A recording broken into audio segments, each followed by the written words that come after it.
हम इस प्रस्तुति जो देव यज्ञ प्रारंभ में पाठ किया जाता है उसको समझ रहे हैं। आज कौन सा मंत्र पढ़ना है? सातवां पाठ मंत्र था।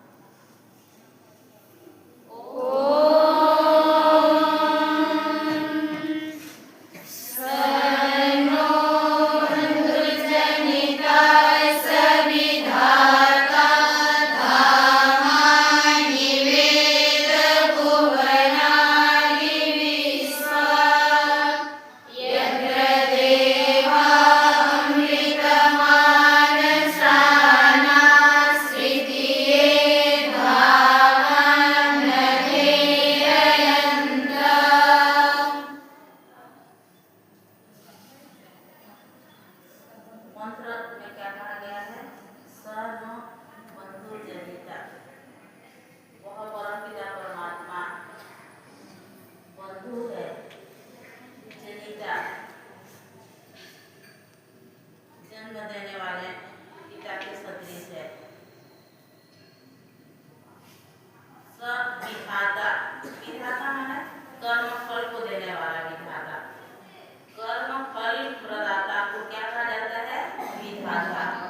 तो परमपिता परमात्मा को विधाता भी कहा गया है। यत्र देवा अमृतमान शानास्कृत्ये धामं नधेरयन्तः, जहाँ परमपिता परमात्मा मोक्ष प्राप्ति तक जहाँ पहुँचने का साधन है, वहाँ हम सब आश्रित होकर के उसके मोक्ष धाम में विचरण करते हैं।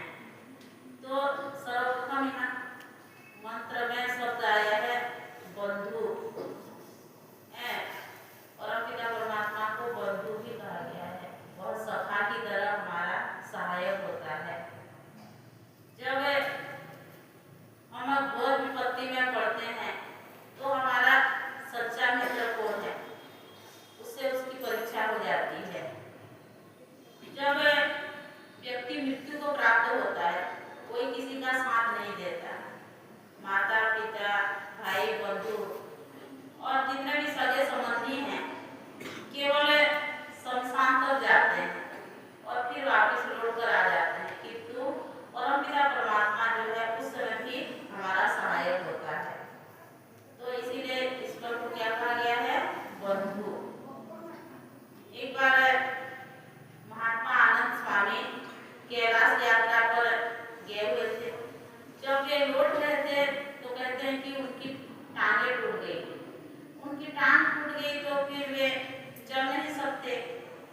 तो उन्होंने एक पालकी मंगवा करके वहीं पर विश्राम किया। उनके सभी साथी उन्हें छोड़कर चले गए। जब सभी साथी उन्हें छोड़कर चले गए तो कहते हैं कि कुछ मजदूर आ गए उनके पास। तो मजदूर का सानिध्य मिल गया और उनके पास वे आगे सफर में जा नहीं सकते तो वहीं पर ही रुक गए थे। उसके पास ही जो है बर्फ का पहाड़ भी था। तो चर्चा हो रही थी कि बर्फ के टुकड़े गिरने वाले हैं। तो कहते हैं कि जो मजदूर की जो टीम थी वे भी जो है विपत्ति को जान करके भाग गए। फिर अकेले आनंद स्वामी जी रह गए और उनके पास भोजन के लिए उस समय केवल बिस्किट ही बचा था। कहते हैं कि 3 दिन तक उन्होंने बिस्किट खाया और पानी पिया। जब बिस्किट समाप्त हो गए तो स्वयं से एक मजदूरों की टीम फिर आ गई। तो कहते हैं कि उन्हें फिर सहायता मिल गया। वे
है और पिता को क्या कहा गया है?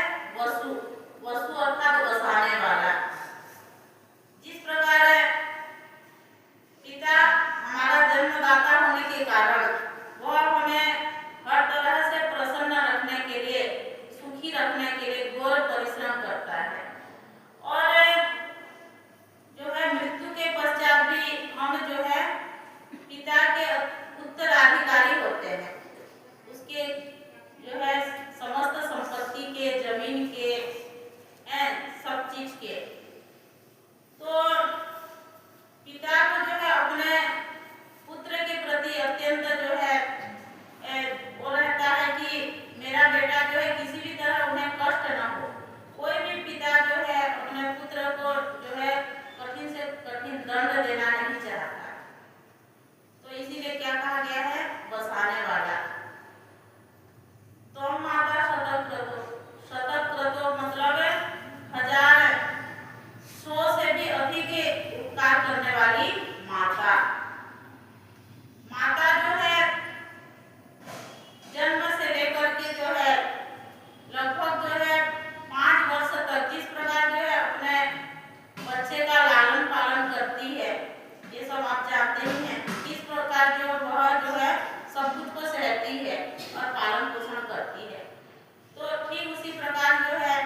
पिता हैं और क्या है, विधाता हैं, कर्म फल को देने वाले भी हैं।